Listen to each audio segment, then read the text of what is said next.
বৈশ্বিক মূল্যস্ফীতির মধ্যে পরিচ্ছন্ন ফল ও সবজির সংকটে পড়েছে ব্রিটেন। দেশটির সর্বত্র নাগরিকদের একসঙ্গে বেশি পরিমাণ সবজি কিনতে বারণ করা হচ্ছে। এই সংকট তীব্র হয়েছে টমেটো ও শসার ক্ষেত্রে।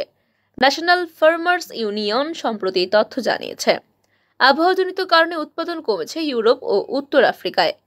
ব্রেক্সিট পরবর্তী বিধিনিষেধ ও সরবরাহের নিম্নগতি ফেলেছে বিরূপ প্রভাব।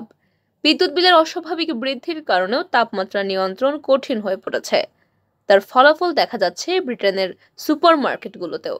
দেশে উৎপাদিত সবজির দিকে আগে সচেতন হওয়া উচিত ছিল বলে মনে করেন ব্র্যাডশ।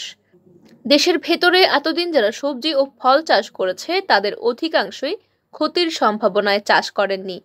ইউরোপীয় ইউনিয়ন ত্যাগ করারও পরোক্ষ প্রভাব পড়েছে ব্রিটেনের বাজারে, কারণ আগে ইউরোপীয় বাজার থেকে সবজি ও ফল সংগ্রহ করা হতো।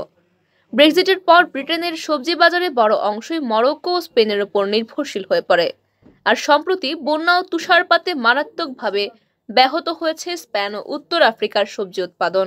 এদিকে ক্রেতাদের জন্য পরিমাণ নির্দিষ্ট করে দিচ্ছে আলদি, আসোদা ও মরসিনের মতো স্টোরগুলো। টেক্সো ও আলদি মাত্র 3টি করে টমেটো, গোলমরিচ ও শসা নির্দিষ্ট করে দিয়েছে। অন্যদিকে লেটুস, সালাদ ব্যাগ, ব্রোকলি, ফুলকপি নির্দিষ্ট করে দিয়েছে আসোদা। মারিসন মাত্র 2টি করে টমেটো, শসা ও লেটুস, গোলমরিচ কিনতে অনুমতি দিচ্ছে। খারাপ আবহাওয়া ও পরিবহনজনিত কারণে প্রভাব পড়েছে অন্যান্য সবজি ও ফলের বাজারেও। পরিবেশ মন্ত্রী থেরেসা কফে দাবি করেন, আমি জানি ভোক্তারা একটি বর্ষব্যাপী পরিকল্পনা চাচ্ছেন। বর্তমানে আমাদের সুপারমার্কেট ও খাদ্য সরবরাহকারীরা সেটাই করার চেষ্টা করছেন। পরিবেশ মন্ত্রী জনগণকে পেঁয়াজ খাওয়ার পরামর্শ দিয়েছিলেন, তবে বর্তমানে কমে এসেছে পেঁয়াজ সরবরাহ।